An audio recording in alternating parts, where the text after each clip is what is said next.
And we are live. I always just end it abruptly because I want to I want to cut to the chase, man. This is another episode of Vision Quest Podcast, and I am joined by none other than Dean Peterson of the Rutgers. Right now, Rutgers. Right now. Soon to be Hawkeye, right? Exciting news. So congratulations on that.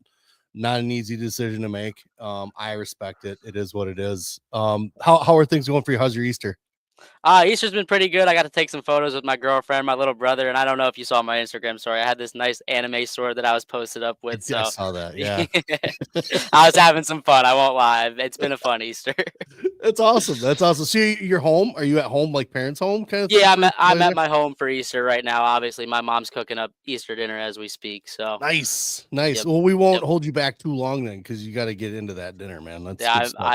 I am hungry. I won't lie. I can eat too. I can eat. What what is it? What is it? Ham? She making ham? It's Italian stuff. She's got some penny vodka, some meatballs going, a lot of pasta, a lot of good stuff. Nice. A lot of good stuff. Yeah. We just had my wife's Sicilian. We just had her dad's 85th, my father-in-law's 85th birthday up north, as well as Easter. So we had like pulled pork, we had porchetta, we had all kinds of crazy just meats going on everywhere. It's always awesome going up north there because there's porchetta, and then there's pasties. I don't know if you guys know what pasties I know what you're talking about. Yeah. So both sides of my family they're both from Sicily. So they came over on the boats in like the early 1900s and stuff. Yeah. And whatever. So, Ellis Island and all that. So I get it. Yeah. They went, so they actually went up the Canada way. They went up through Canada and they came down through like the upper Michigan area. So that's why they wound up in the frozen tundra way up north. You don't hear about that too often. You hear about them coming to the East Coast, and that's kind of where, like New York City and all them. So I don't know if it was just something where it was just like a little detour, but they just thought Canada was a little nicer that time of year, I guess. They came across, but Dean, thank you again for joining us. It's been kind of a wild ride for you. But definitely. I want to start out kind of talking about where you came from, how you started, like what was one of the first sports you ever played that you remember, like just in the yard or anything like that? I've always been in love with like baseball, honestly. Nice. Like a lot, like everyone like used to play football, whatever, but me and my little brother would always play wiffle ball, and we'd go at each other. And this one time, I'll even tell you, it was a funny story. I struck him out on like 3 pitches, and he threw the wiffle ball at my face, and I've got a scar somewhere on here that you can see it. But we had so much fun. We probably played it for we still play it today. We go out backyard, play some wiffle ball, have some fun. So that's kind of where my love for baseball started. I played baseball when I was younger. At the same time, I started boxing. At the same time, I started wrestling when I was like 4. So, wow. Okay. Yeah. Okay. We had a couple other guests that had done boxing as well, which I find interesting because it's a more of a light-footed sport, right? You gotta be good with your footwork. So that's interesting. I like that. So baseball, not different. I was a baseball guy. I played soccer. I played baseball. I played golf. I mean, I did a bunch of stuff. Did you find yourself like thinking I'm going to be an MLB baseball player someday, especially with as good as you were with a wiffle ball, I was actually really good at baseball too, because I was on like one of the top travel teams or whatever. And nice. I was like 10 or 11 years old at that point. I'd been playing it for like, 5-6 years at that point. Yeah. But what I would do is I would only show up for the games because I'd rather go to wrestling practice, and the team didn't like that very much. So I just told them, you know what? I don't feel like sitting in the dugout. I'm going to go just wrestle. And they were like, okay, we get it. Yeah. So, and that's that same thing for Liam. He wanted to do soccer. He was trying it, but he missed wrestling practice. He didn't even want to miss wrestling practice. So he's like, yeah, no, I'd rather be there. So that's cool. All right. So we know now that wrestling kind of bleeds into the baseball a little bit, and we start to kind of see the wrestling light. Where did wrestling start for you?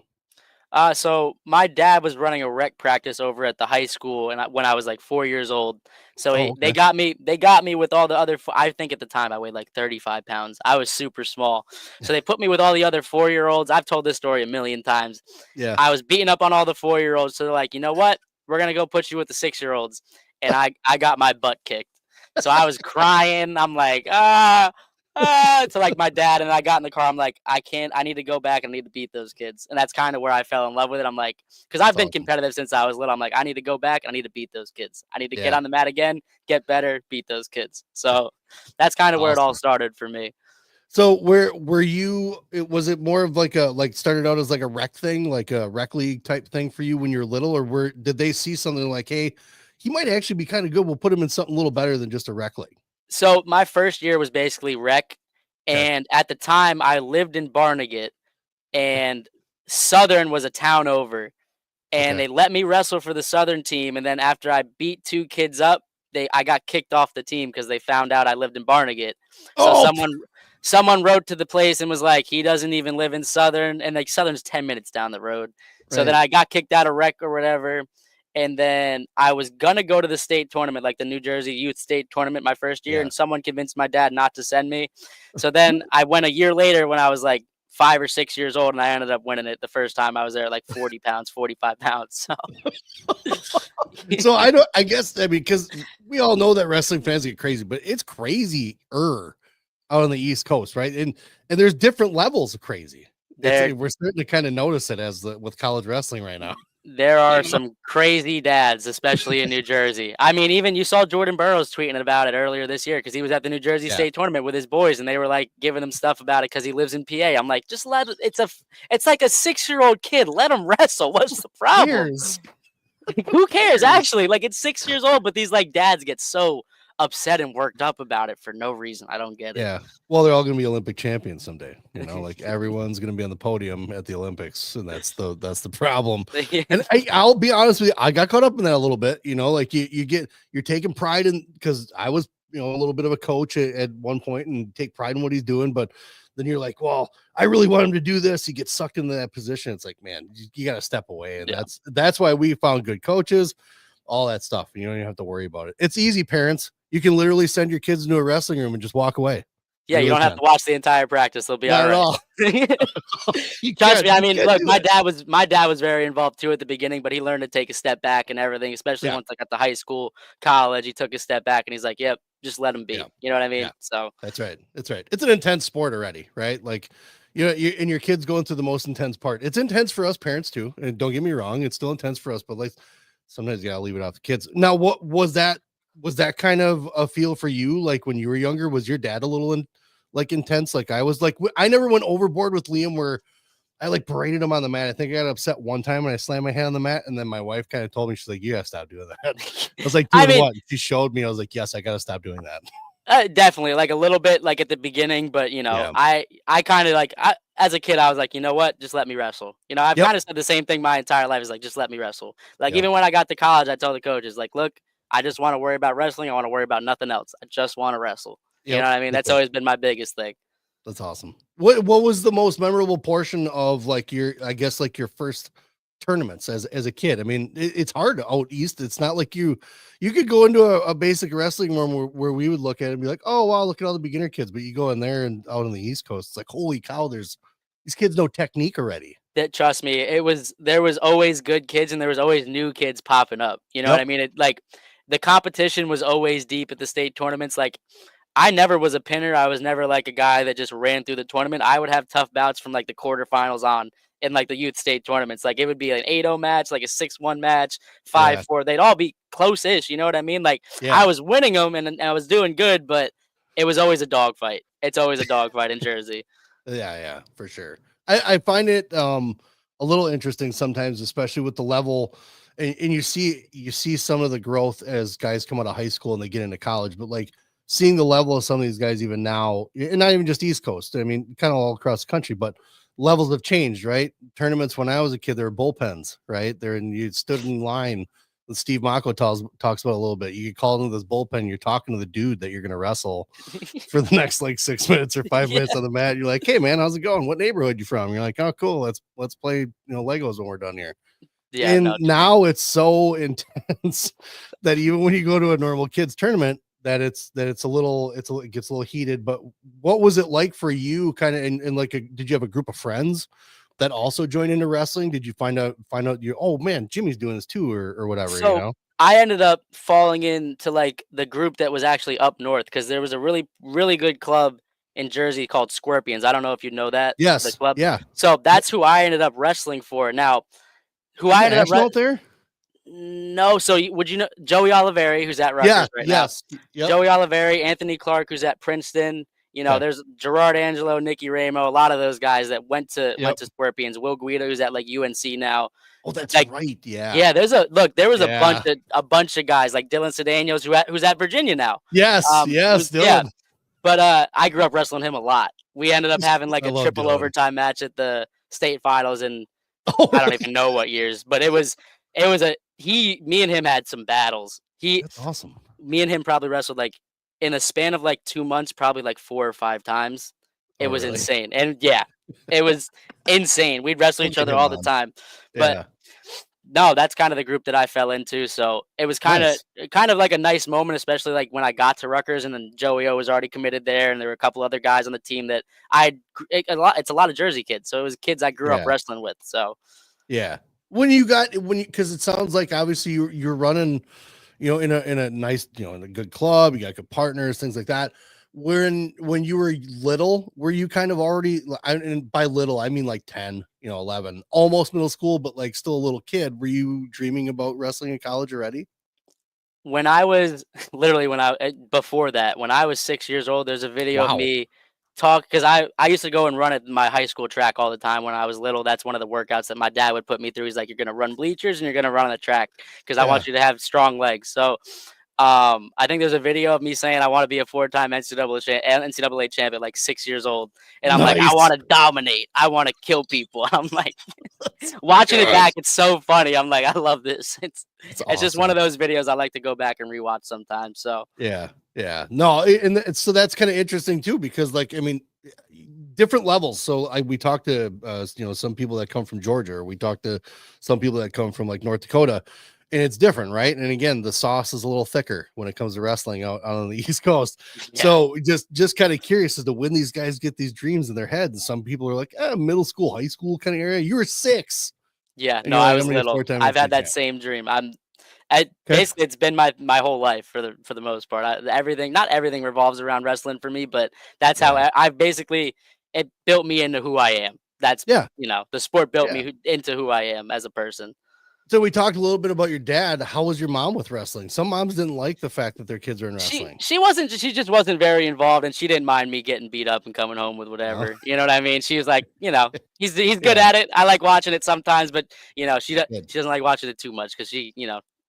gets a little bit. She's like, "Oh no, no, no, no." She sees like those That's my positions kid. That's my where my kid. knees getting tweaked, and she's like, "No, no, I can't." I like looks away. She can't watch that. But So does she go to events like big events? And does she ever is it head in the yeah, hands kind of thing? she came to a lot more events recently, and Okay. she's actually in the background when I pinned Richie Figueroa from some of the angles. You can see her like jumping Yeah. up and down and like grabbing my little sister, and she's like, "Yes, let's go." That's But awesome. you can see her like before that, like during when I got taken down, like 2 seconds before that, she's like, Yeah. and I'm like, That's it's Liam's pretty mom funny. too. Same thing. Yeah, She can't same. like, dude. She just takes special meds. Like she gets nervous. Oh wow. And I don't blame her. I mean, because I'm just as worked up and get as intense sometimes. But she gets to the point where she gets so worked up she can't. She has to pace.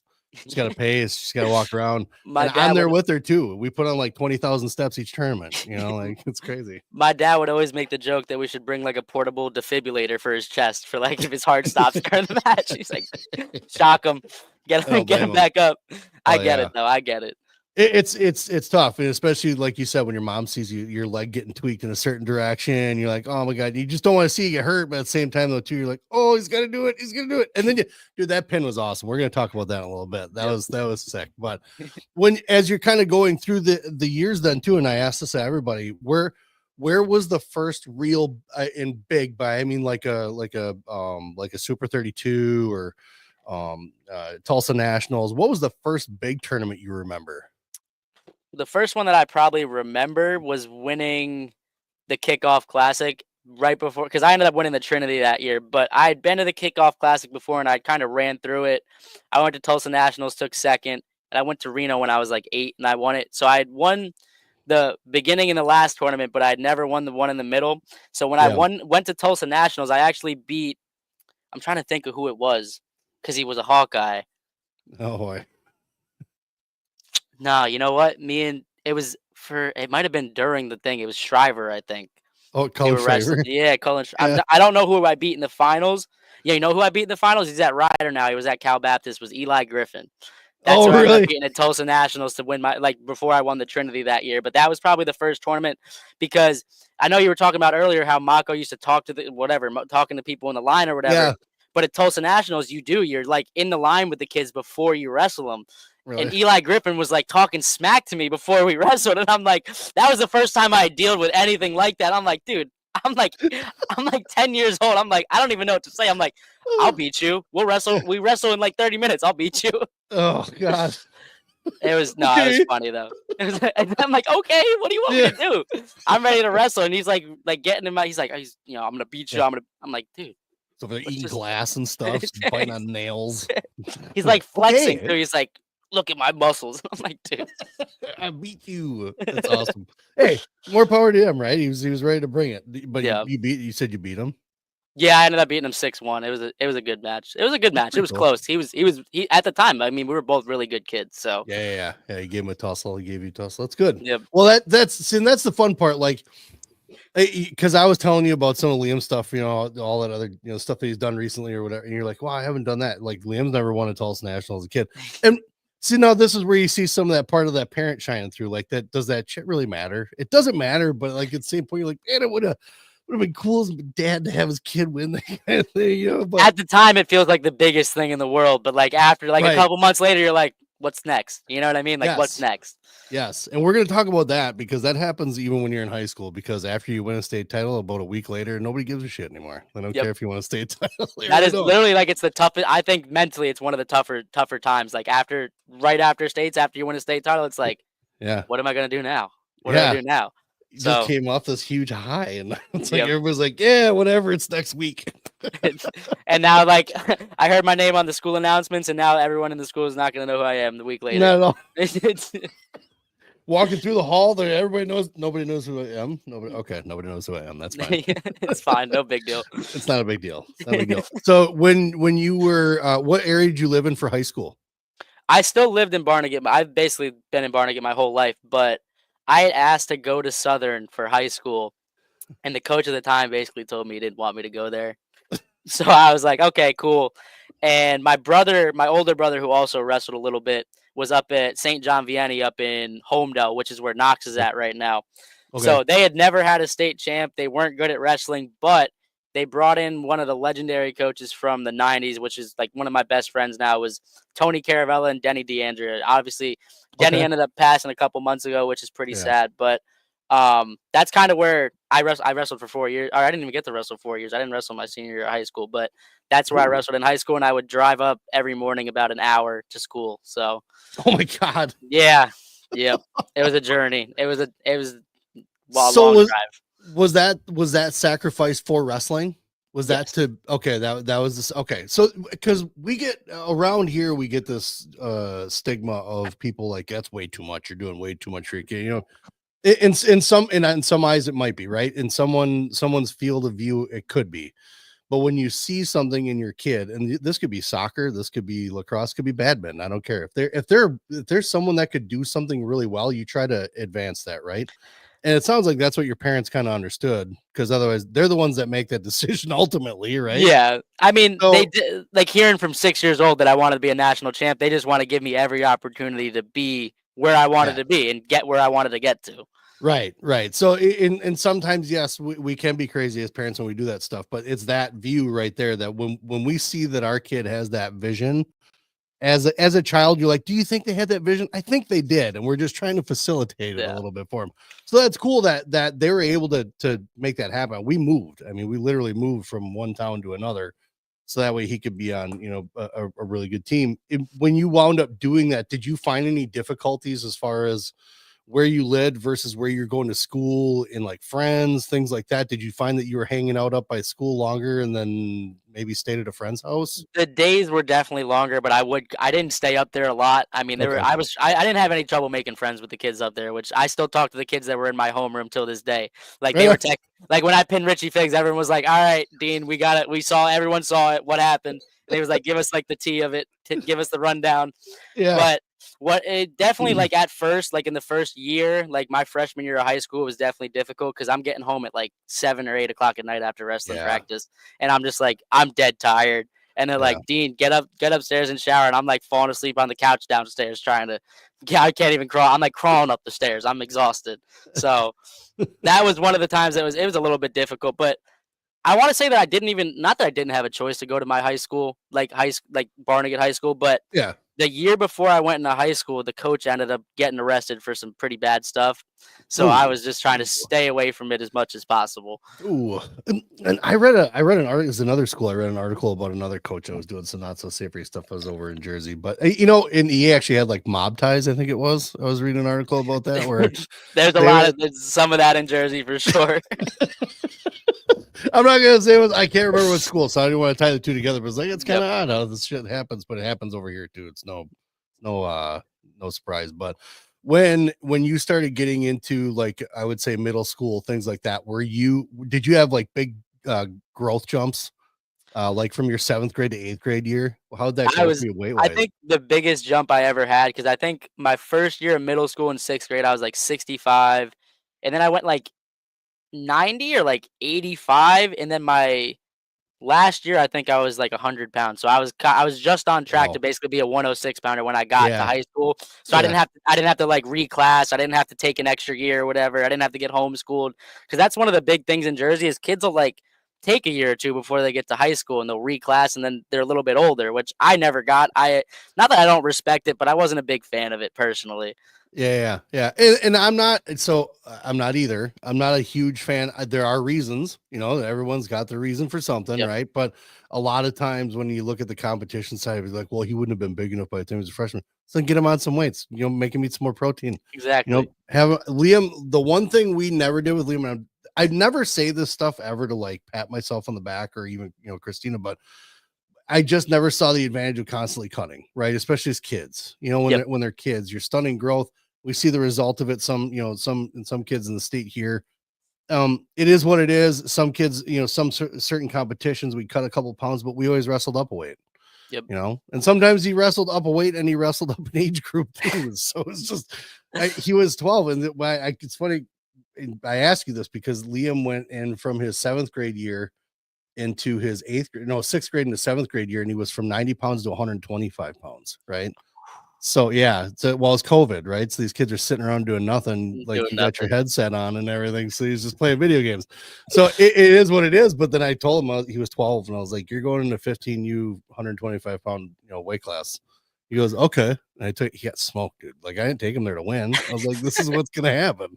This is what you're running into. So that way you're ready." And we always did that. Now I again, if you think your kid's Bo Bassett and you think he's gonna win 4 natties, hey, you do it. You do you, boo. You do what you gotta do, You right? do what you got to do. Yeah, you do what you gotta do. But any other guy on any other given day, just let your kid grow. Let him wrestle and have fun with it. And it's easier said than done because again, I've been in that weird position. But how did your parents deal with what was your dad's view on the weight cutting thing? I have the perfect story for this. So when I was around, I couldn't tell you how old I was. We were at a camp for Jordan Burroughs, Oh, and his driver did not show up, and he lives in Jersey. So my dad yep, was like, "We're going back there. We'll drive him back." yeah. So me and him sat in the back seat and watched Family Guy for like 4 or 5 hours. Yeah, no, 4 or 5 hours just watching Family Guy.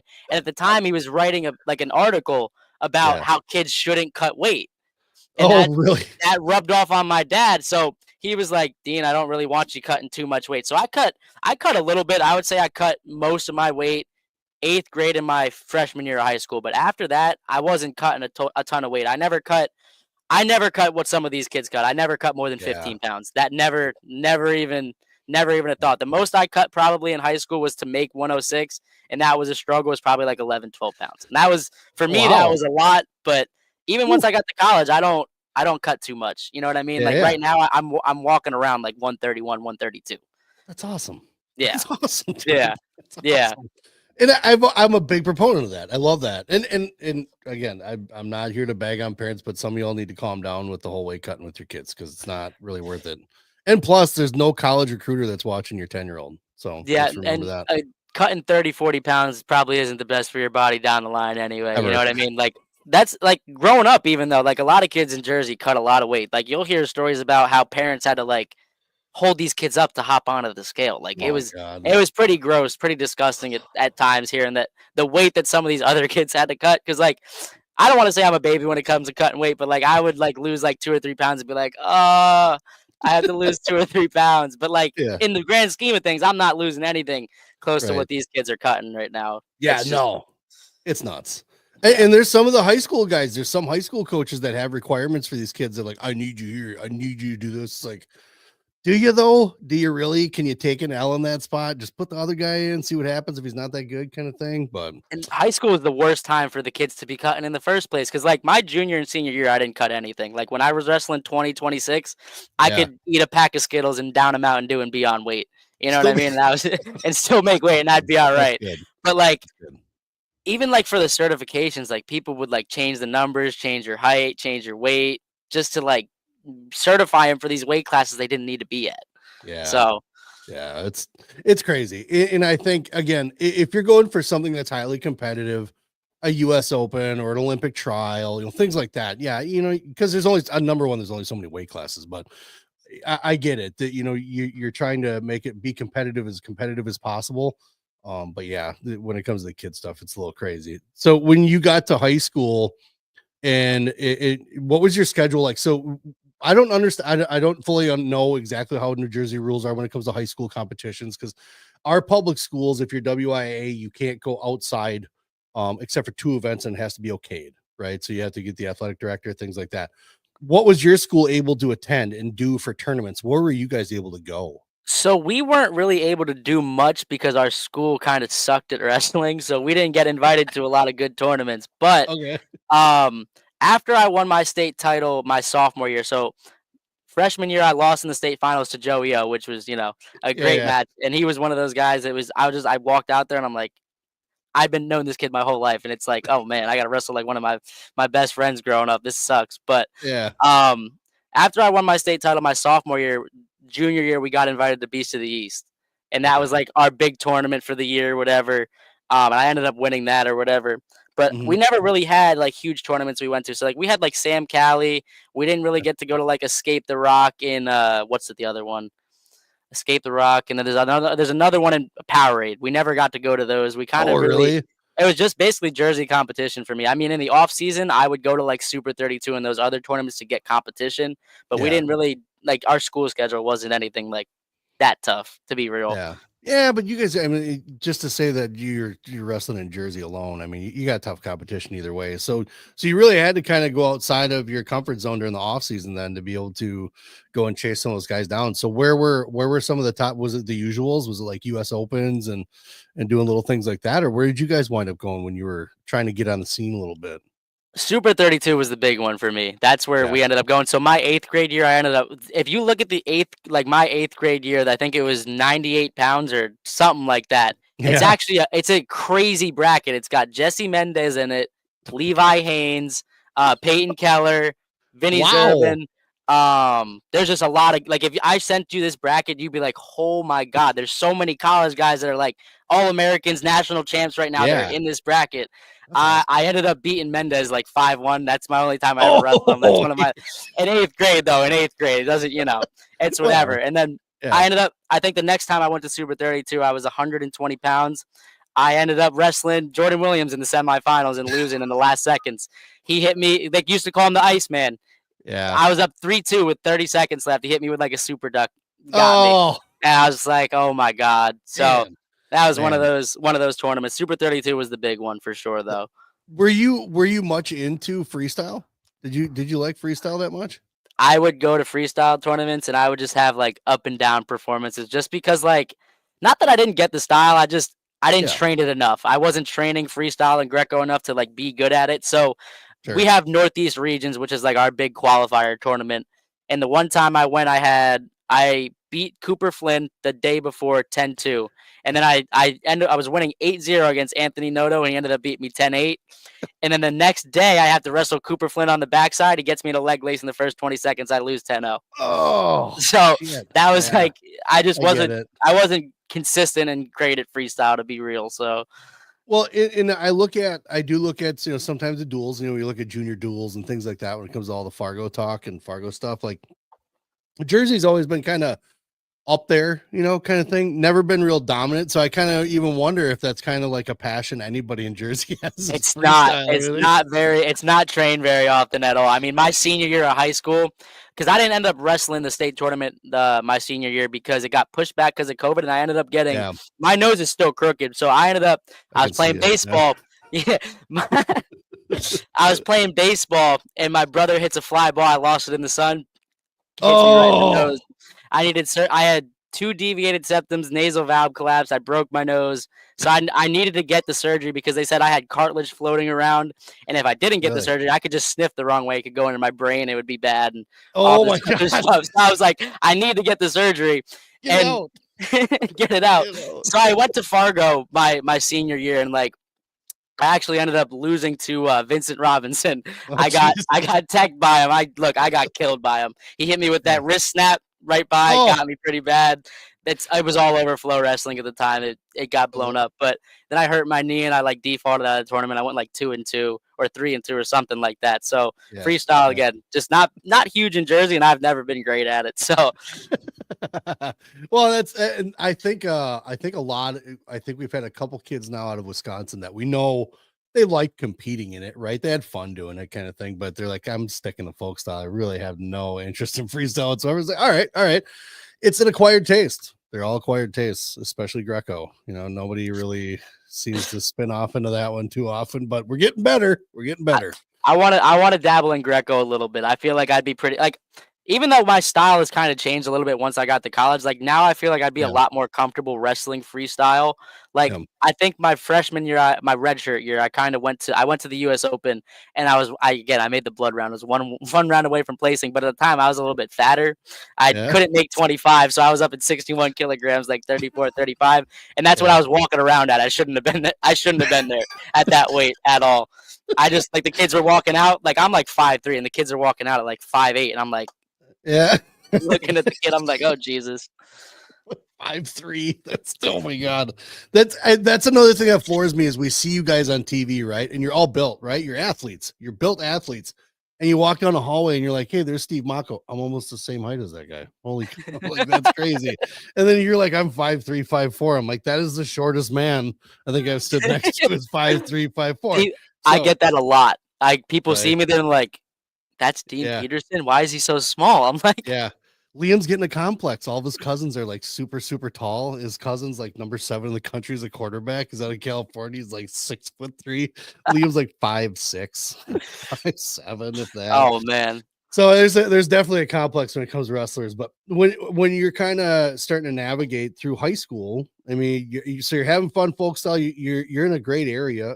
Obviously freestyle just isn't like really something you're striving for, but what are your goals once high school hit? Were you starting to already kind of look at colleges and everything like that when you got like your freshman, sophomore year, or was that a I distant thing in your head at that point? I never really thought about where I wanted to go college wise. I kind of just wanted Mhm. teams to reach out or whatever. But what I made the mistake of doing is I committed really, really, really early in the process. So Okay. originally I wasn't committed to Rutgers, so I was committed to Princeton actually.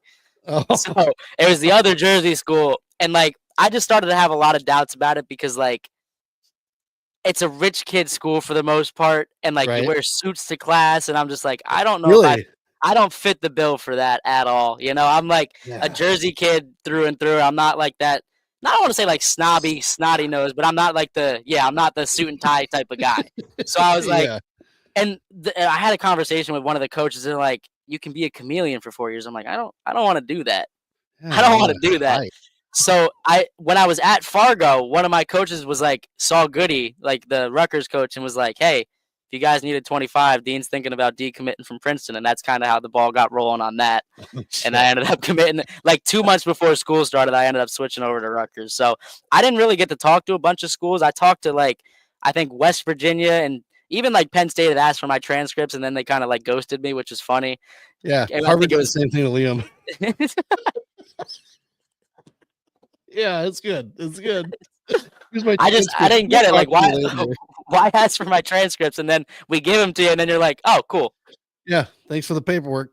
See you That's, later. Yeah. So when you're looking even in the process, like you decommitted, what was that like though? Because we've had a couple guys here that like Eric Barnett, he committed to North Carolina first, then he went to the Badgers. Did you catch a lot of shit for that? Was there blowback for that? That Trust me, sucks, man. I had look, that's trust me, like, it was probably worse than, like, because I've gotten some blowback from, like, obviously going to Iowa and committing to Iowa and everything from Yeah. Jersey guys, but it was probably way worse when I decommitted from Princeton. Because like, Yeah. Crosstown I rivalry. yeah, I had, like obviously at the time, because Pat Glory was the 125, I had, like, that dude, like, flipping on me a little bit. I had some, like, other guys in the RTC that weren't happy with it, and they're like, "We trained you." I'm like, "You guys," because the thing is at the time, that was also that kinda what went into my decommitment is it was during COVID, and I was trying to train with the guys that I could train up there with, Yeah, and yeah. they wouldn't get me with those guys, and I'm like, Uh, how am I supposed to, like, be a part of this if you guys won't even let me train with the people I need to train with?" yeah, yeah, right. And that's interesting you say that because I know, that when Liam goes around and he's able to train at certain places, things like that, like it was they're pretty open. They're like, oh yeah, yeah. If you want to practice, just let us know so that way we can get him set up ahead of time. It almost sounds like they're kind of like, yeah, no, we don't want to show them how good you are yet, Like, that kind of thing. recently, Jersey's been getting better, but for the longest time, they were really, like, tight-knit, and people wouldn't let you into certain clubs if you went to this club, like, I Yeah. wasn't allowed into what's it called? So, one of the bigger clubs in Jersey is Shore Thing. So, I wasn't allowed to go to Shore Thing because I beat up the kid's or the guy's son that owns the club. I beat him, like, 6 or 7 times in high school. So, he just, like, wouldn't let me train with Wow. other Shore Thing guys or be at that club. Like, I was, like, banned from Shore Thing. I was never allowed That to is be in there. that is some closeted kind of crazy shit, like to hide people away. But I mean, I I can't bag on it too much because before Liam was even in high school, his youth tournament was coming up, and he was at Kakana practicing with Kakana kids, so he was in that group, right? And there was a dad that wanted his kid to be able to come up into like Kangaroo to practice, and Liam was up there, and they knew that he was going to wrestle Liam at state. Like, no, we can't. No, you guys can't. Yeah. I never What? got that. Like, you're 2 of the best if you're 2 of the best kids in the state, why aren't you gonna wrestle? You're Wrestle? gonna Just do wrestle it. anyway, just wrestle. It's Yeah, wrestling. Have it's fun. Go out there, wrestle. yeah, it's gonna make you even more interesting in state tournament. Let them see your secrets a little bit. See what happens. Can you readjust by the time tournament comes around? Let's see what happens. But I get strategy. I understand. I just like to make fun of stuff once in a while too. But Oh, yeah. the absurdity of things. But when you decided to go to Rutgers and with the it's not that far from home kind of thing. What were your thoughts on a school in general? Were you ever at the point like I got to get out of Jersey? I want to go here. I want to go to here, but you just never got the offer kind of thing. Was it Um, Iowa? Were you looking at Iowa when you were looking at colleges at all? I never got the call from Iowa, I'll be real. I No. didn't think they had any interest in me. One of the schools I was really interested in was Stanford because I wanted to go where it was, like, nice all the time. But at Yeah. the time the warrior for me is at the time, that's when Stanford's program was getting cut, and I wanted so bad to, like, go out, get out of Jersey, and do whatever, but Yeah. I was so worried. I'm like, "Are they gonna lose their program, and now I'm not gonna have somewhere to wrestle?" Like, I'm Yeah. worried about that at the time. I'm like, "Oh god, Yeah. what am I gonna do?" But I think after, like, my freshman year at Rutgers, I got some, like, not like under the table offers for the most part to Oh go because yeah. Yeah. I rounded 12 and people were like, well, if you want to come here, you can come here." And Mhm. I feel like I should have jumped at it at the time because I know I could have grown a lot more in my college career if I was somewhere else. Because Sure. Sure. for the most part, I felt like Rutgers was the comfortable decision, like the safe choice. It's Okay. like you said, it's close to home. You know, I've been here my entire life. Like it's Yeah. not. I'm not putting myself in an uncomfortable situation, and that's when you get. Yeah, that's where I believe is like you get better when you put yourself in uncomfortable situations for the most part. So You're gonna have fun on Iowa. You're definitely gonna be made uncomfortable. They are gonna so I'm new to how kids work out, right? Like I'm not into I see YouTube stuff, but I'm not like trying to scroll down to find out what high school kids are doing to work out, right? So when I took him down, they're like you're doing sauna workouts. Like it's crazy. Like I never understood the amount of workout stuff you guys put into your day. And then DeSanto put him through something. And there's a couple other kids. I think Cassiope's little brothers are down there too. So those guys are going through, and I was like, "Oh, how was that? You guys can't hang out in the sauna talking?" He's like, "No, we were working out in the sauna." Shut your mouth. I Shut your yeah mouth. no that's look. I don't like to be in the sauna too much, but we do this thing called the Russian sauna. So what we'll do is you'll Yeah, go in for 20, you'll bring some fruit in, bring in some water, you're eating, drinking, you're moving around a little bit, go out, eat and drink fruit, and then you come back in for 10, 5, whatever. It's like you go lower, lower, lower. But yeah. yeah, no, Wow. definitely working out there. I do some crazy workouts. I do some really Yeah. not because like even right like this morning. So when I weight lift, I don't try to lift heavy. What I'll do is Yeah. I will go I think I did this morning probably over 400 or 500 reps of, like, different types of bench press for my chest. Wow. So, we started out with just regular bench press, we did about 50 reps, we went incline bench press with a plate on each side, Yeah. 50 reps, and then we went isolated, 1 arm at a time, 50, Okay. 50, then both of the same, 50, then we did some hangs, and we were doing obviously, there's a couple machines you do for them too, but Yeah. I'm Yeah. really big on, like, endurance training my muscles so they can go longer and last longer. I'm not super big on, like, the muscle aspect of it and ego lifting, like, super, super heavy Yeah. weight. Yeah. Yeah, I'm not gonna Yeah. try and deadlift 400 or 600, whatever many pounds AJ Ferrari does or Mr. whatever. Twitch. Yeah. Mr. Mr. Mr. Fast Fast Twitch. Twitch. Yeah. Yeah, you can smell that guy's hair gel through the screen. I swear to God. But yeah, but that was the thing too. Like with Liam, with the conditioning, like it's crazy on the amount of levels that you guys jump and have to jump going into college because you're wrestling also other state champions and other state qualifiers and other guys that have made world teams or something like that. So you're not walking into a room with some kids that I just thought I'd try wrestling this year. It's not like Yeah. that. So you have to be well conditioned. And I think I'm starting to we're looking at Liam a little weird sometimes right now. He's like, I'm gonna go work out. I'm gonna go work out. I'm like, seriously? Like that much? Okay, Yeah. Again? cool. You kind of look at it, yeah, again, like you just did it like this morning. But now, like knowing you guys and hearing the stories that I get to hear from you, I'm like, okay, it makes more sense. All right, Yep. I will not get in the way as much. I'll make sure that you get your workout. But were you guys doing that in your high school program? We would have some the thing is with my high school program, like I said, like our program wasn't really good. So Sure, I kind of sure, what I would end up doing is I would end up going to club practice over like regular practice. So like I would teach the technique at my high school practice. And then fantastic. I would go to elite where the room is 100 degrees, literally a Yeah, hundred degrees.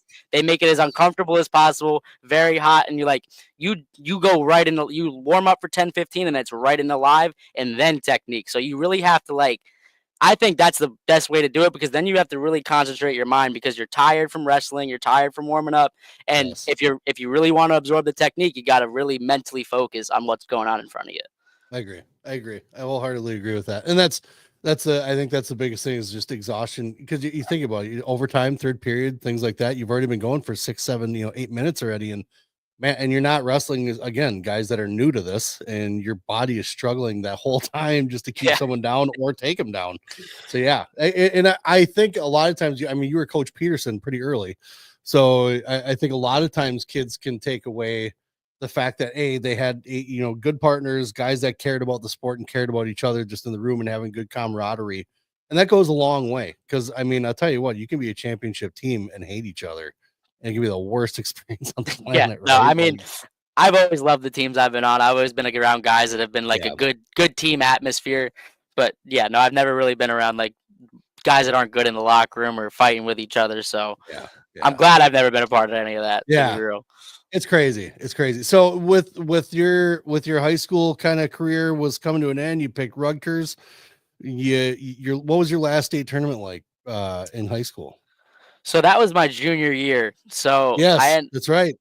Right. it was kind of weird. So the week before, I was winning a match 11 to like 3, and then I got put on my back and Oh, I almost got pinned. I almost got pinned. I ended up winning like 11 to 9. It was a close match, but I go to like people were like, "Oh my god, he's not going to whatever." I'm the 1 seed going in like at yeah. 120. So like I'm expected to do whatever and like people are having doubts cuz I got put on my back the week before.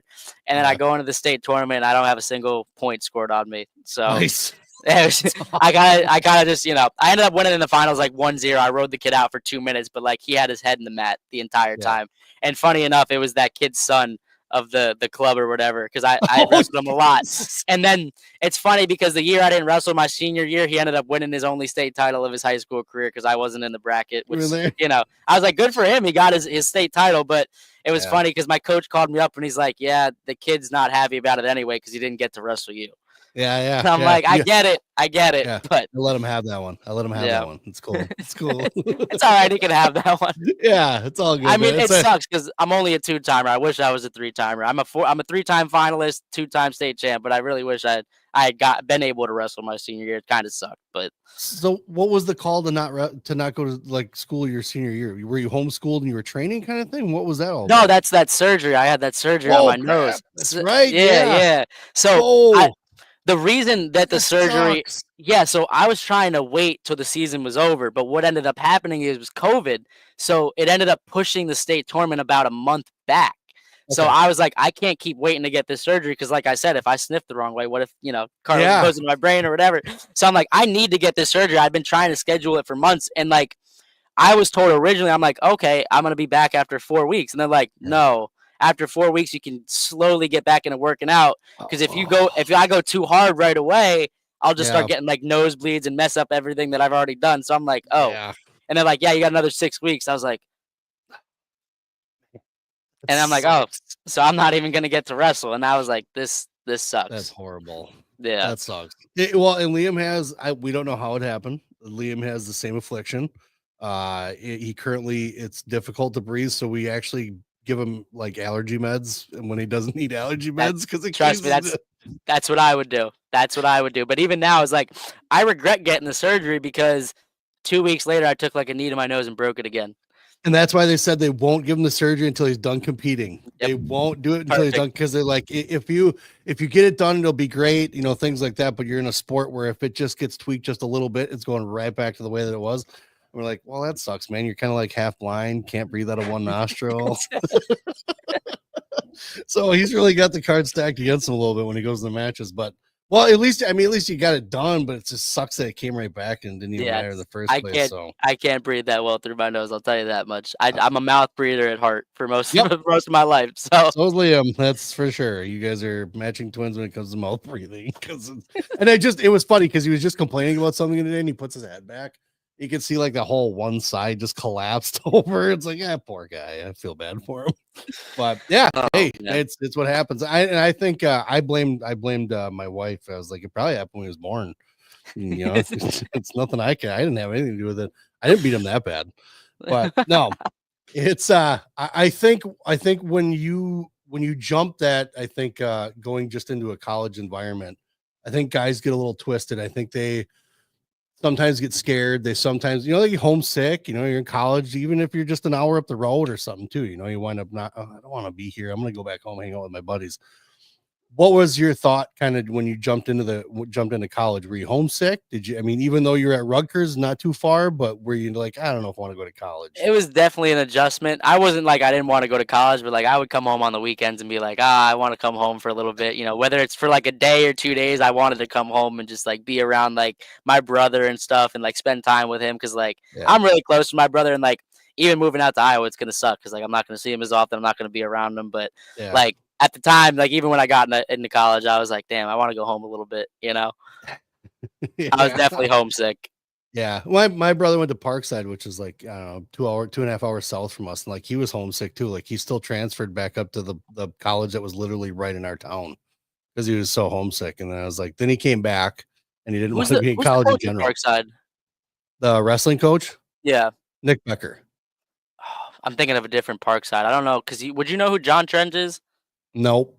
Mm-mm. Alright, he Mm-mm. went to, like, Lehigh, he wrestled Cael Sanderson in one of his in one of his, NCAA finals and stuff. Oh, really? Really? I think that he coaches at a school called Parkside, so that's why I was thinking about that. I don't know where that's at, but Yeah, it's probably another small. So Parkside's probably one of the is as far as in our state, one of the better D2 schools that we have. Nick's done a really good job. He gets a lot of the Askren kids. He gets a lot of oh, Askren kids that okay. come down because Becker's an Askren kid himself. So he's landed some pretty decent kids. He's also gotten some decent transfers to come into his school too. So kudos to him. I know everybody's kind of pissed off with the Badgers right now and things that are going on around there, but you Yeah. know, Yeah, they're not yeah, happy. I think yeah, I complain a little bit too, but I'm not even that. I'm not a Badgers fan, right? So it's like I get where the people are coming from. So it's like, yeah, hey, what the hell's up with it, kind of What's thing. going Like, on up there? what is going on out there? Like, I'm a Wisconsin guy. I'm hearing all my friends complain about it. Now I'm looking. I'm like, holy shit, they got a reason to complain. But so when you started in college, who were guys you were rolling around with in the Rutgers when you got in there? Nah, I'm trying to think. I gotta think of who was there. I was rolling around with Shaver honestly because he was the 25 Okay. at the time. Yeah. Um, what's his name? Robinson was a guy that was leaving. He was Blair Academy. I'm trying to think of his Okay. first name. Oh man, Nico Messina, which was a Jersey kid I was rolling around with. Kletsos got in there the year after me. But Okay. at the time, there wasn't a whole bunch of like 25s when I got in. To be real, like Okay. we didn't have a lot of like smaller guys to roll with. Like I tried to go with Seb as much as I could, but like Seb's like a 41 pounder and he's kind of bigger for me because that was my guy. But I tried to go with him as much as possible. I went with Joey O a little bit. Yeah. But that was kind of like the guys that I went. And then we had one transfer come in. It was oh man. Oh man, I'm so bad with names sometimes, but I I can't my even think of memory's it. horrible. Yeah, Yeah. no, my memory's shot right now Yeah. because I can only like because I've been in college for 4 years now. Thinking about my partners, my freshman year, I can't even remember who I was rolling with. Did you consider, like, was it hard? Was it something that you're like, man, this is a little tougher than I thought it would be? The toughest part was stop being chunky because I walked into college. I if compared to what my face looks like right now, if Yeah. you looked at me my freshman, if we could get a picture up, I had long blonde hair and I had a fat face. Like I was walking around at like 42 and I just was a pudge ball. Wow. In my own eyes, I was pudgy. Yeah, yeah, Um, yeah. but yeah, so like I don't know. I guess what I wasn't in the hardest part was trying to make 25. I didn't make 25 at all my freshman or my redshirt year. Oh, So I wow. went to I went so what ended up happening my redshirt year is I tore my hamstring in one of the preseason workouts sprinting across the football field. Just grabbed my hammy. I'm like, oh, whatever. And I'm like, Dina, you all right? I'm like, nope. Something just Nope. popped in my hamstring. And then Oh. I tried to come back for a couple like open tournaments and I got walking pneumonia and I was coughing up blood and I was in the hospital. Oh, And then no. I was trying to recover from that.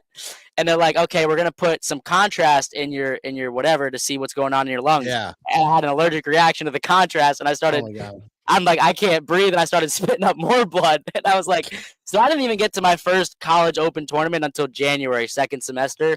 And I ended up taking out Julian Clayabo from Arizona State at the Oh, yeah, time. yeah. That was Yeah. like my first big win. But at the time, we like had this crazy scramble. I hurt my knee, and I was like, "Oh man!" I ended up defaulting out of the tournament again. I was like 2-2, and I wrestled one open tournament my redshirt year, which is not the type of redshirt year you want to have at all. So like I had a rough redshirt year, like all around. Yeah. It was a tough time for me when I Man. first got into college. So was it like like a legitimate tear in your I hamstring?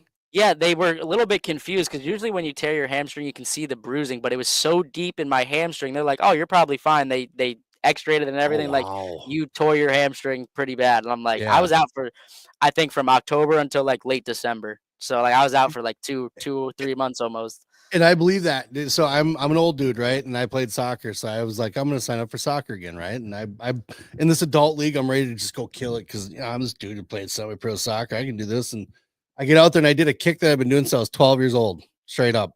I wailed on that ball so hard, and then when I woke up and got up because I passed out almost from it, I got up and I was holding my leg and I looked at the ball. The ball went like maybe 20 feet away from me because I hit the ground so hard when I swung. I Oh, the and you're talking about how many months it was. I've never seen this underneath my leg because I never tore my hamstring in my entire life. Underneath was all black and blue. When you mentioned the black and blue thing, all over, like the whole yep. thing. And I didn't even pay attention to that. Like I was like, it just hurts, right? There's no coloring, so I didn't even look at it. And I looked at the next day. I'm like, oh my god! I think I was at the gym. I was doing whatever I could to work out, and then I just taking a shower, saw my leg. So yes, 2 to 3 months. I definitely believe you because that stuff hurt, Yep. man. That was bad. No, yeah, and like you feel it for a little bit afterwards too. Like there's a constant like that little like Yes. twinge of like pain, that like sharp pain, pretty deep in the Yep. hamstring. I'm like, oh man. Yeah, it's almost like it's almost like it's a constant flexing, like your muscles just Yep. flexing the whole You're like time. constantly flexing your leg and you can feel it. And I'm like, oh Make my it God. stop. Make it stop. I can't make it stop. Yeah, so I feel you on that. I did it in a completely horrible way as an old man who didn't stretch out and do the proper things you're supposed to. But it's crazy how that kind of ended your season. But were you down at like what did that kind of send you spiraling a little bit? Like, oh man, that's a Mentally, rough take in your redshirt year. Mentally, I wasn't probably in a great spot because I wanted to wrestle. Again, like, I got Yeah. into college, I was ready to wrestle, I was ready to do all these things, and it's like, I couldn't even compete my redshirt year. That was the whole point of, like, redshirting is like, "Oh, I need to get some competition in, get against these college guys, see where I'm at." And I didn't Yeah. really get to see where I was at against, like, the top guys, where I wanted to be, and all this Yeah. other stuff. I was kinda just, on the sidelines recovering from injury after injury, so So you had a good run. I mean, not a good run your freshman year, but you have a good spot. I mean, were the coaches pretty optimistic? Like, hey, we'll get this taken care of. We'll get you brought in. We'll make sure that you're all set for the next season. Maybe we'll get some in the off season for you. You can compete here. How does that go for guys in college when when you deal with an injury? Like, what do the coaches wind up telling you? I was not basically fully recovered, but they tried to get me, and like that's the year I did the U.S. Open and everything. They were trying to get me in Okay. competition after competition. So before Okay. I did the U.S. Open, we had something called the National Freestyle Duels that we do in New Jersey. So I Hmm. got I got a couple good matches at that. I was supposed to wrestle Vito, didn't get to wrestle Vito. I got to wrestle Caleb Smith at the time, and I beat him 4-3 in freestyle, which was my best. It was a fun match. It was a fun Yeah. match. So I did get to see where I was at a little bit, and that's kind of where they were like, okay, he's ready to go. He'll be ready to go for the next season. But Yeah. at the time, Shawver was still at 25. So when I was coming in, they were telling me, oh, he's going to bump up to 33, bump up to 33. But when I came in for my freshman year, Shawver came in and said, I want to go 25 still. So for the first 3 or 4 months of the season up until Midlands, we were fighting for the spot my Oh, freshman year. really? So I didn't even have the spot locked up because we went to a couple duels. I would have ended up wrestling Richie Figs my freshman year at some school in PA, but we were splitting matches that day. So I wrestled the first match, and I'm like, I wanted the Arizona State match, but since he had already been the starter, they gave him the match. He ended up Yeah. losing like 7-6. It was pretty bad refereeing. He probably should have won the match, but Yeah. he ended up Yeah. losing, and that's when Richie was in like his freshman year, his redshirt freshman year too, because he was behind Courtney at the time. So Yeah. definitely my that beginning of my freshman year was pretty interesting for the most part, fighting for a spot. Yeah, that could have been a sweet wraparound having that match again. Yeah, Get him your freshman year, and then come back around and pin him. Like, holy cow! That we're gonna talk about that in a second because that's pretty fucking sweet to watch. yeah, Either way, because you walk into a tournament, you're hearing all this buzz. You hear expectations, right? Like, I mean, I was like, this guy should do this guy should do this, and then it doesn't happen. It happened all over the place at the tournament, right? I mean, it's just crazy. Did you find your freshman year like did they take you to the tournament? Were you able to be there? they took me to Big Tens that year. I was able to go to Okay. Big Tens and watch everything and be around like what it was like to be at a Big Ten tournament. Which Yeah. I will say this: the Big Ten tournament is probably tougher than the NCAA tournament because there's Yeah. a good guy every single round, even Yeah. in the prelims. You're not wrestling any slouches. So Yeah. Yeah, and that it's I can't argue with that. I mean, in almost every conference though too. It's like either way you're going to be going against the toughest guys that you should have been wrestling all year anyway. So that's like, oh man, how is this going to turn out this weekend cuz yeah. if you had a rough go, but what when you kind of got into a position when you were, put into the starting lineup, what was your first duel?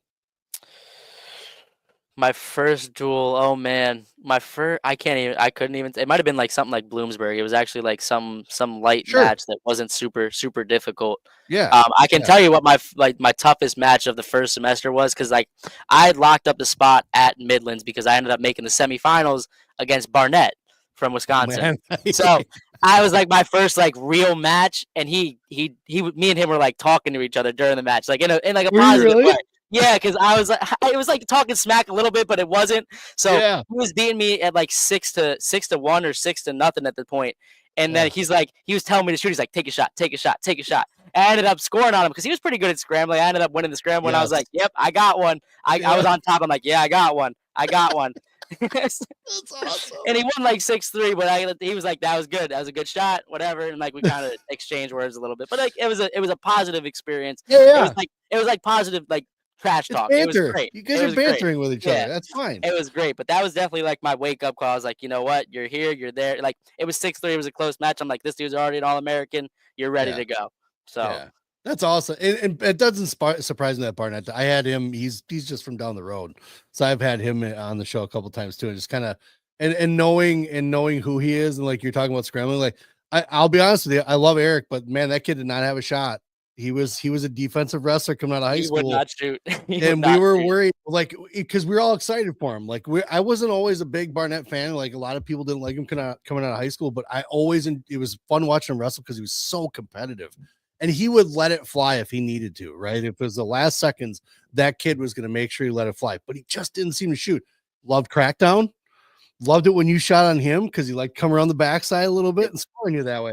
But then when he got to Wisconsin, and I praise Gross for this one, he got this single leg, and it was like, oh man, he can. Wait a minute, he's got a shot. Like he's gonna start shooting. This is awesome. And he started getting better and better, but he couldn't get out from bottom either. Yeah, That was so another thing that was hard for him. when I wrestled him, he rode me out on top because he was pretty good on top. But Yes. he didn't take that single leg on me. I took a high crotch and he scrambled out of it twice and beat me up pretty bad. So yeah, that was Eric. He was good at it. I mean, yeah. you couldn't argue with a kid who was good at something. That everybody's got their one thing. So I think that's kind of cool that you got the wrestler who's talking shit on the mat. Who's the biggest shit talker on the mat that you've ever wrestled? Oh man. I mean, he might be one of the bigger ones because like he was talking smack on the mat, but who is kind of a little bit is Braden Davis from Penn State a little bit. Is he really? He was talking a little bit when I wrestled him the one time. I ended up losing to him, but I lost on a pretty I don't want to say BS because I don't like to say like I take accountability for my losses or whatever. Sure, But yeah. it was at the BJC, and at the time I took him down with like 30 seconds left, put him on his back, Yeah. and then they didn't give me the takedown or whatever. I told my corner throw the brick, and they hand that brick right back to my corner and say there's no video review today. Oh, what? In a Big Ten duel, there was no video review because it like went out like right before the duel or something in the BJC, and I was like, "You're a Big Ten program. You're the best team in the country. You don't have video review right now." And that was like the week after the same thing. Not the same thing happened, but he had wrestled Kilcurry from Ohio State, and the dude tossed him with like 5 seconds left, and they waved off the call and everything. So like everyone was pretty heated about it too. They're like, Dean shouldn't have lost to Davis because it ended up going to overtime. And at the time, I don't want again. I take accountability for my losses. I had the flu at the time. I run off the mat because I'm trying to get to the trash can because I got to throw up. And they're like, get back to the center. I get taken down in like 20 seconds. Then I run to the trash can. I'm throwing up. And then it's a full pack BJC. So I have Penn State fans chirping me while I'm throwing up into the trash can. And I'm like, leave me alone, please. Oh my God. That sucks. Why were you sick? Was it illness running through? I think I had like a 101 or a 102 fever at the time. And I was just like, I was not in a position to be wrestling in front of as many fans as I was, but okay. So now tell me about that position because that's interesting. Guys wrestling injured, that's one thing. And I get it. There's either it's a big duel in the line kind of thing like that. But where's the decision making to wrestle sick, right? Like I'm running 102 fever, or I was throwing up before I came in. Where was it because I'm here? I need to make sure I do this kind of thing. Does it feel like it's a job? What was it? For the most part at Rutgers, I never really had a full on backup. We didn't have a lot of. We weren't deep at 25 at all. So like once I wrestled, like my freshman year when I wrestled Shavarov for the spot, they had to get him like a medical after, obviously, because they didn't want him to lose that year eligibility. So like he ended up getting like a little bit of an injury. They had something fixed up. He didn't lose that year, but we didn't have another 25. We didn't have someone behind me. So anytime I needed to go out there, whether I was hurt, sick, injured, I needed to go out there. And that's kind of what they told me that. I knew that going in, though. That's kind of what it is. It is not that it's a job, but it is your spot. It's my spot. Right. I won it. I wrestled for it. And that's what I signed up for. You know what I mean? Yep. But I think even like the next year, we didn't really have like a guy that not that we didn't trust him, but we didn't have a guy that could compete behind me at 25 that would be competitive in the duel or be competitive against these other guys. So no matter whether I was injured or whether I was sick, I was going out there to wrestle. Okay. And this it's the expectation. And then this was the first year that I had a backup that could because Aiden Smith, honestly, I trained him all year.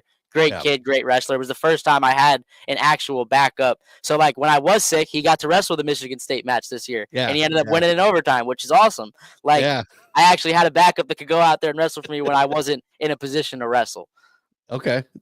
And that's kind of the intricacies that I think that a lot of kids don't get to see because they're like, well, I don't know if I want to wrestle sick or if I want to wrestle hurt. I mean, sometimes, like you said, that was your spot. You wrestled for it kind of thing. And I think when you put yourself in a position to be on a team like that, a Big Ten, things like that, you're already above and beyond what you're thinking, what you need to be doing. And that's where you put yourself. And a lot of the kids do that, especially these high level kids.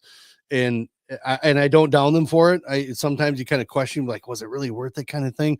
But in the end, like you said, otherwise your team's taking the L. Otherwise they're Yeah. taking minus the 6. If you can go out there and just even if you don't win, if it's a -3, we'll take that over the -6 kind of thing. So I get it. And I commend a lot of you guys that, I mean, that's dedication to be like, hey, especially then having to go throw up and listen to people berate you while you're Yeah, throwing up. no, trust me. The Penn State fans are funny, but I chirp back at them, and I've said some things on Twitter at them, so we all know about that. I don't know if you know about it, but I said some crazy things after I beat Luke this year. I had to delete that tweet, but I wish I could have kept it up. The only reason I deleted it is because my coaches were getting calls from administration. They're like, "You got to delete that right now," and I'm like, "Okay, I will."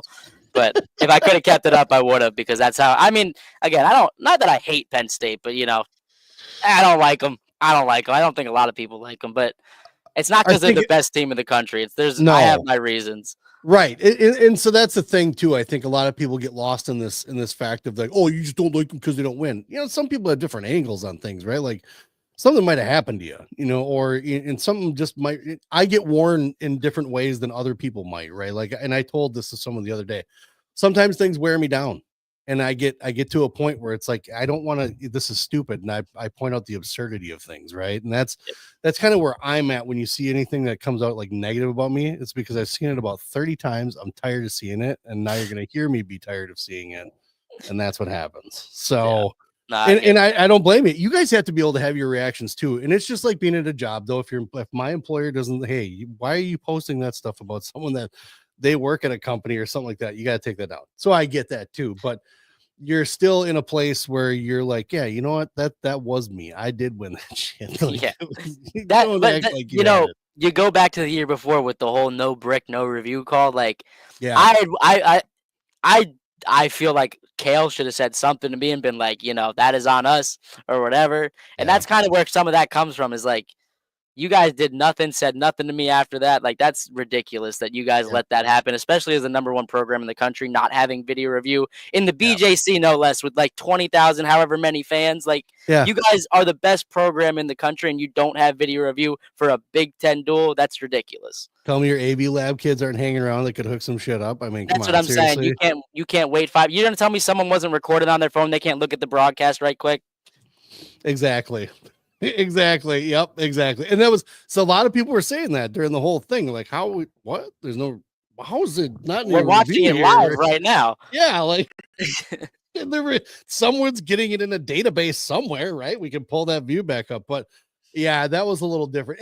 And I think a lot of people are kind of getting lost in this whole duels thing too. Like, and you and I were kind of talking about before, but they have their own decision. They have their own reasons for doing something. We get it, but fans still have an opinion about why they're not seeing things, right? They still have a look of like, okay, well, if you're not going to do it, then why do you act like you're up here hoity-toity? Everybody else is all game to do it. You win a lot. You're respected because you win a lot, and people want to see you put that up and whatever it is. And sure, time of year, injuries may happen, things like that. But you and I were talking about that. How many guys do you have at each weight class that you could pull up and just bring them to the duel? It's not even just that. You also got to think, like, when the All-Star Classic's in November and you're sending Penn State guys, people can get hurt. They're wrestling the best guys in the country. What's Yep. different from the duels? There's nothing Yep. different from the duels. I get it's your whatever, but again, it's also in November. It's the beginning of the year. So if you do get hurt, you've got time to recover. So I don't get their reasoning at all. I think it's a little bit, I'll say it, I think it's a little soft. It is. It was a little Yeah. soft.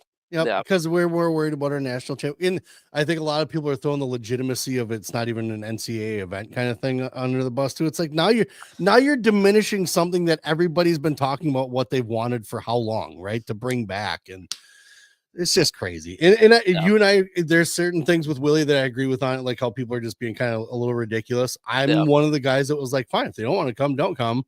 Don't invite them. Make them ask. Make them Them ask to ads. join. The thing Don't the thing shut that them out. the thing that sucks is, like, people are like, "Oh, well, if Penn State's going, does it really matter?" Yes, it still matters. Like, Yeah, I get it, they're not it going. does. It still means that there is going to be a dual meet championship, and the winner of that is the dual meat champion. Yeah, Like, yeah, we'll be crowned a champion whether they're there or not. Correct. And if I think someone else made a good point too. I think it was Popolizio had set up those collegiate duels. They weren't there the first year for that either. They waited, Yep. then it was the next year they're at it. So, maybe Kale's waiting to see what it's really like and kind of, watch it as a spectator to see what things are like. I get it. But at the same point though, too, we're still like fans, like, come on, man. Like, we want to Yeah. see this shit. We're finally possibly going to see Iowa versus UNI, right? Oh yeah. Oh Dude, yeah. I'm excited. I'm dude. excited because I heard that's a pretty big thing, like out in Iowa. It's been called out forever, and I know that Iowa gets a lot of crap for not accepting it because Schwab will put anything on the line. Schwab, I love He Schwab for talks that. a lot. Yeah, he Fuck talks a yeah, lot. and I He love it. does. But he puts up, right? Like the guy, tough as nails. He's a great coach. I want to say He he's a is. great coach, and I he's run tough through as a brick nails. wall for that guy, and I'm 46, right? Like I'm not even ready to do that stuff. All right, well, and we're gonna talk about we're gonna talk about you kind of getting to the Iowa decision here, and then we're gonna kind of talk about that for a second. But we've been on for a while, and I know you got to eat because it's Easter dinner, Yeah. man. Your mom's been cooking. So you've had a really good college career at Rutgers, right? You've formed some bonds. Not everything there is is just like any other kid at any other college. Not every single thing is expected. I can't talk all of a sudden. Like my X's are getting stuck. Not everything turns out as expected, right? But at the same point, though, too, things were learned. You still build bonds. You still have coaches that you have respect for, things like that, right?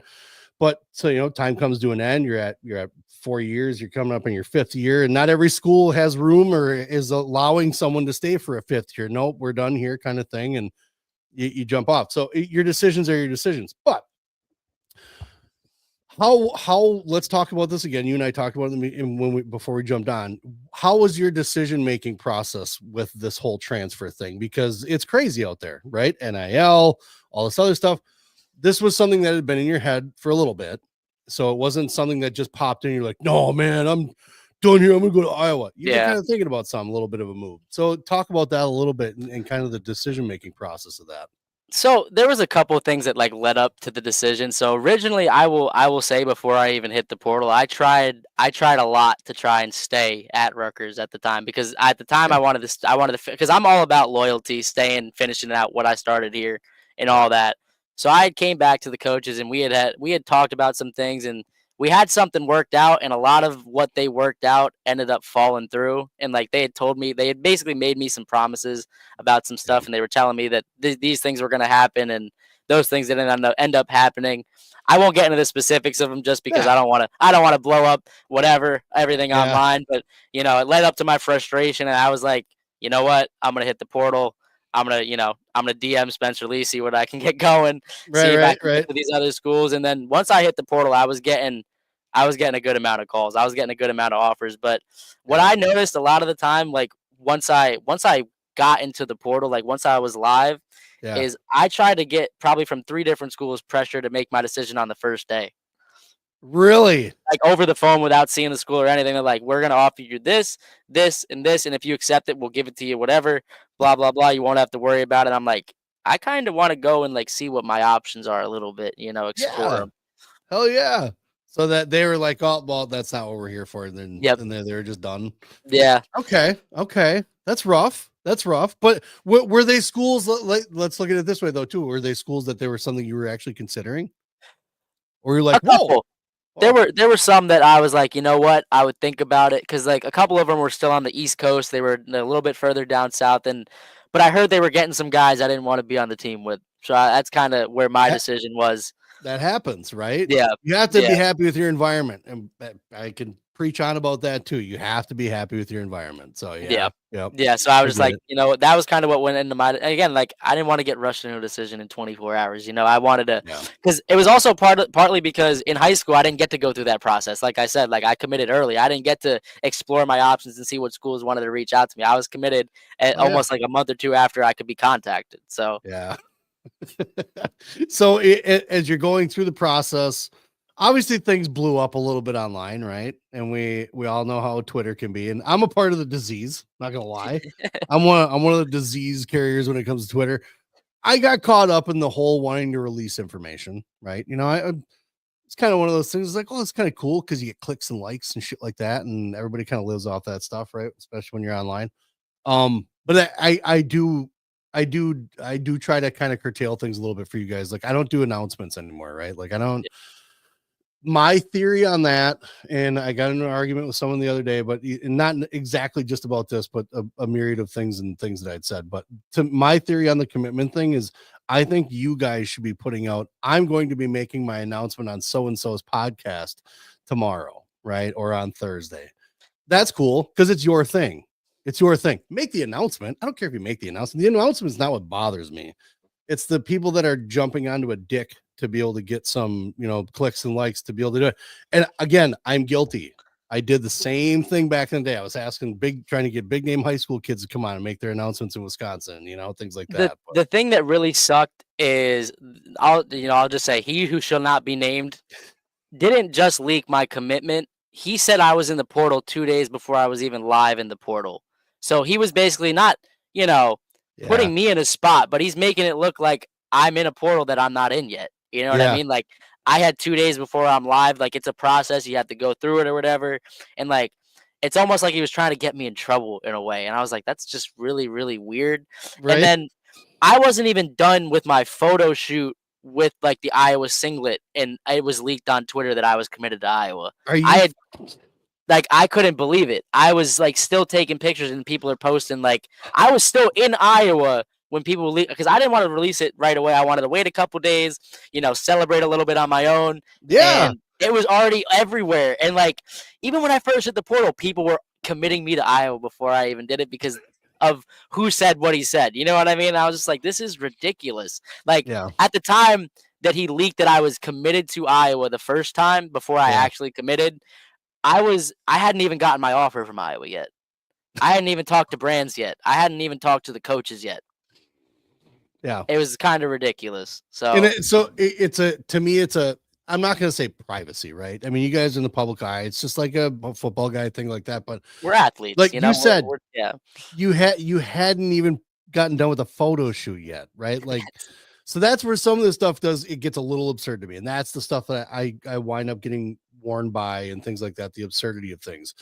And then, but sometimes you have a little guy that makes the call that may know someone, right? That says something out there. And then, but because they're not big enough, like then they're just some new guys that are absurd. Their opinions are weird, things like that. Some people do. You and I talked about it too. Like my opinion about the Penn State thing might be dumb, right? Like as far as I'm like, just let them ask them, make Yeah. them Let them make ask them the request it. tournament. Yeah. Yeah, don't I shut think them up. that's funny though. That's funny. Make them ask. You didn't want it so bad before. It's fine. You don't need it then. Just if you want to come in, you can ask us.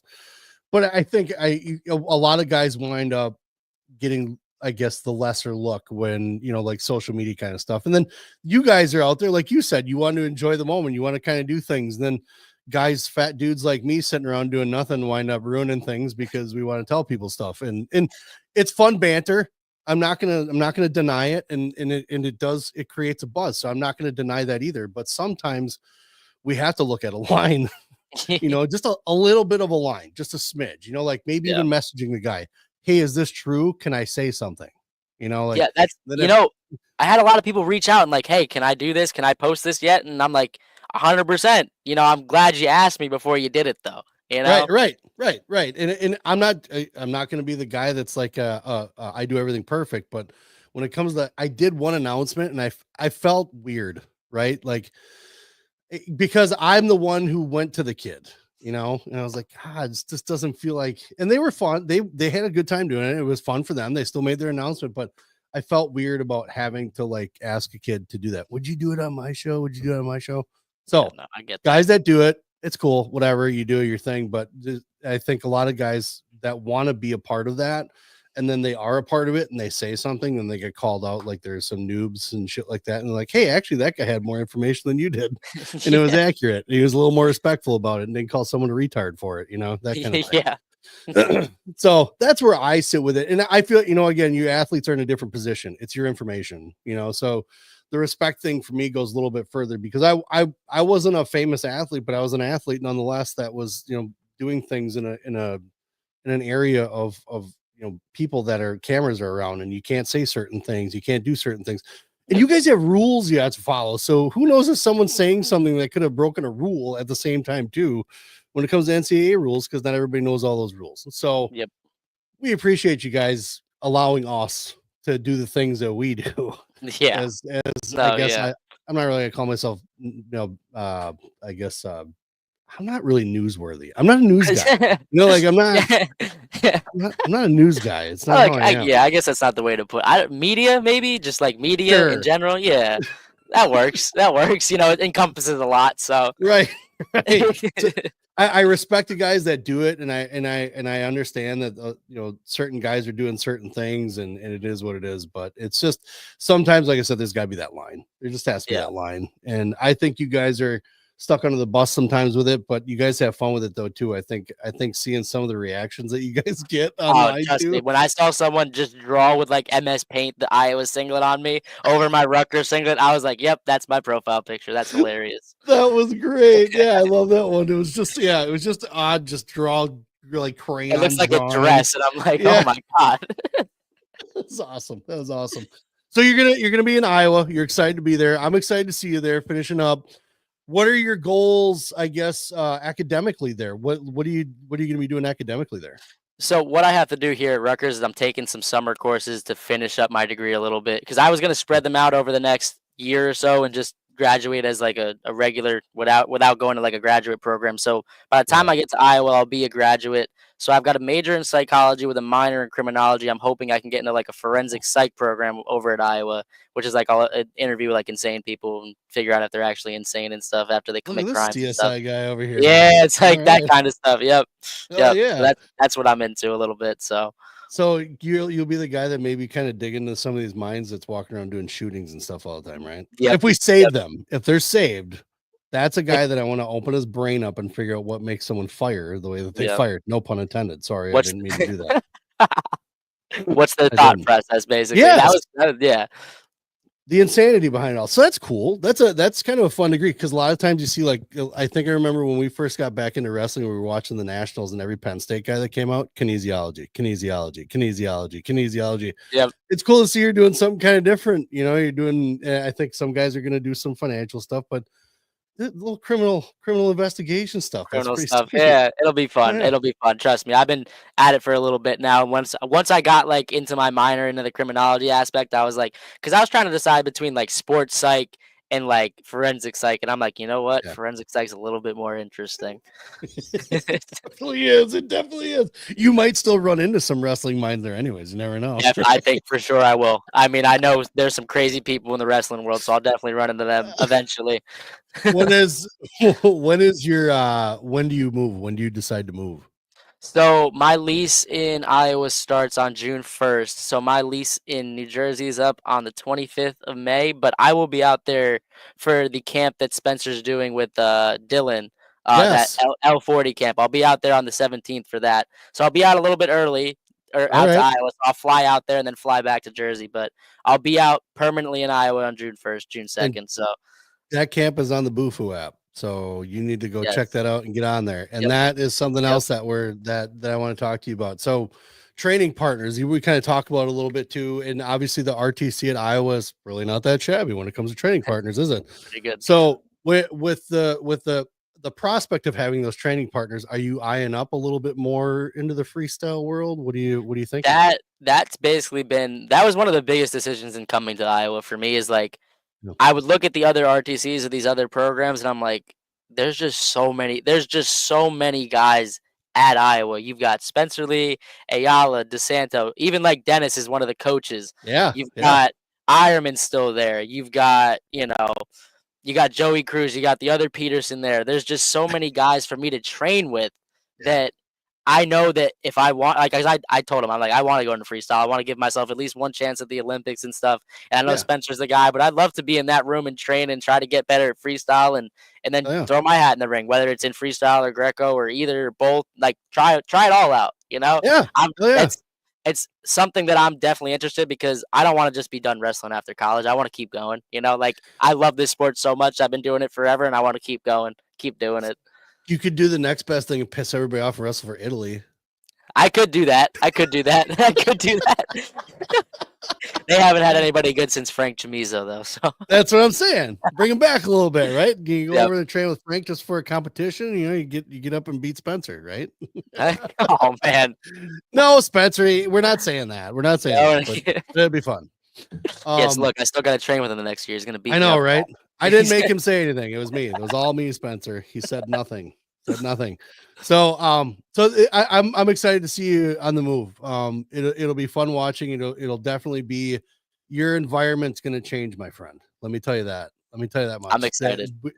We had season tickets for 2 years. I was a Hawkeye fan forever. I mean, I grew up with Brands Brothers, right? Like that's what I was fed. That's what I was given to watch Yeah. when I was a kid for wrestling. Like these are the guys we're going to be. So my brother and I tried to be those guys. So I've always been a Hawkeye fan. I'm now a Cavalier fan, right? My son's going to be going to Virginia. I'm always going to be a fan of wherever he goes. Hawkeyes are always going to be like in the shadow back there, just still kind of waiting behind as much as I'm a Cavalier fan. I'm still a Hawkeye fan. So 17,000 screaming, right? I don't know what a state tournament's like for you guys in high school, but holy man, you are about to experience some definite fandom and some craziness. And it's one of the more electric environments in wrestling, in wrestling in general. And I'm excited to see in black and gold. So if you got any shout outs, man, you're doing that camp. It's again through the Bufu app. Hey, what do you got going on? Anybody you want to shout out at all? Oh man, I don't even know if I can't do shout outs right now. I've been talking for an hour and a half. I wish I could shout people out, but I don't know if I could right now. Like I've enjoyed talking but my mind is probably fried a little bit after talking for I've been going from the beginning of my wrestling career until now, and I'm just like, Yeah. whew. Yeah. And I But yeah, I appreciate mean, that. obviously, I'm doing that camp out in Iowa on the 11th. It's in Albie. It's only a couple hours away from Iowa City, so Yep. Cool. that's probably the one thing I could shout out is like I'm gonna be doing that with Jordan. That'll be exciting. Maybe I'll teach my Navy series, my secret sauce a little bit. The thing I pin Richie Figs with and stuff. Teach that cradle. Come hide the phones though. No phones out when you're No showing phones. that. No phones. No phones. Right on. That's cool. Well, congratulations on the move, man. It's gonna be fun watching. I appreciate you here. We're gonna talk for just a second when we hang this up. But man, it's been another episode of the Vision Quest podcast with Mr. Dean Peterson of Rutgers, soon to be Iowa. We appreciate it, man. Everybody, we're out. Peace. Peace.